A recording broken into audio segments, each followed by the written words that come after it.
Hello दोस्तों, स्वागत है आपका हमारे यूट्यूब चैनल में। आज से हम मध्यकालीन भारत की सीरीज चालू कर रहे हैं। इस सीरीज में आज का हमारा चैप्टर है भारत पर अरबों का आक्रमण। तो दोस्तों, आप जानते होंगे कि जब भारत पर अरबों का आक्रमण हुआ था तभी से मध्यकालीन भारत की शुरुआत मानी जाती है। तो यहीं से हम आज अपना टॉपिक स्टार्ट करते हैं। तो आज हमारा टॉपिक है भारत पर अरबों का आक्रमण। जो अरब थे वो मुस्लिम थे, तो इसलिए भारत पर मुस्लिम आक्रमण पूछा जाता है कब हुआ था। दो बार हुआ था। पहला हुआ था अरब मुस्लिम आक्रमण और दूसरा हुआ था तुर्की मुस्लिम आक्रमण। जो अरब मुस्लिम आक्रमण हुआ था वो मोहम्मद बिन कासिम ने 1712 ईडी में किया था। और जो तुर्की मुस्लिम आक्रमण था उसमें सबसे पहले महमूद गजनवी ने 1000 ईस्वी में भारत पर आक्रमण किया। इसके बाद मोहम्मद गौरी ने 1175 ईस्वी में भारत पर आक्रमण किया। इसके बाद दिल्ली सल्तनत की स्थापना हुई। तो आज हमारा भारत पर अरबों का आक्रमण है, तो हम इस अरबी मुस्लिम आक्रमण के बारे में जानेंगे। इसमें मोहम्मद बिन कासिम ने भारत पर सबसे पहला मुस्लिम आक्रमण किया था, इसलिए इसके बारे में जानेंगे। आपसे पूछा जाए भारत पर 1712 ईडी में सफल अरबी मुस्लिम आक्रमण हुआ था, और किसने किया था? मोहम्मद बिन कासिम ने। और डेट पूछा तो डेट क्या? 1712 ईडी में। इसको याद रखना। और 1712 ईडी में किस पर आक्रमण किया था मोहम्मद बिन कासिम ने? तो सिंध के राजा दाहिर के साथ रावर या रेवार का युद्ध हुआ था। मोहम्मद बिन कासिम और राजा दाहिर के साथ हुआ था।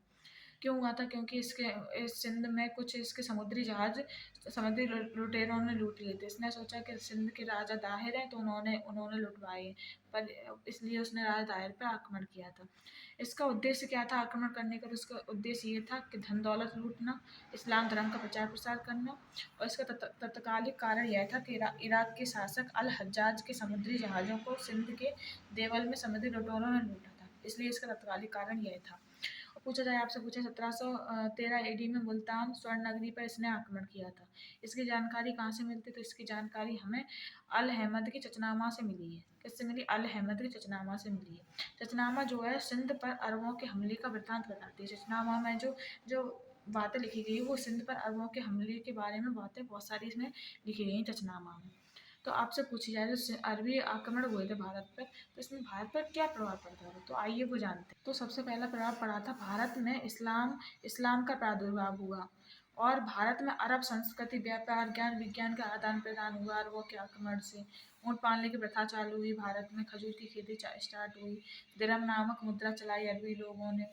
जजिया नामक कर जो गैर मुसलमानों पर लगता था, मतलब जो मुस्लिम नहीं थे उन पर लगता था, गैर मुसलमानों पर। तो आपसे पूछा जाए कि जजिया का सबसे पहले किसने शुरू किया? सबसे पहले जजिया जजिया कर लगाया मोहम्मद बिन कासिम ने।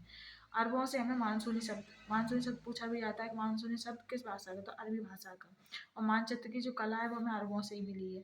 पूछा जाए आपसे आर्यभट्ट का जो सूर्य सिद्धांत था, चरक संहिता थी, सुश्रुत संहिता थी, पंचतंत्र, इन इन चारों पुस्तकों का जो अरबी में अनुवाद किया गया था। और अल फाजरी ने ब्रह्म सिद्धांत व खंडन खाद्य का अरबी में अनुवाद किया था। तो दोस्तों, आपको वीडियो पसंद आया तो लाइक करें एंड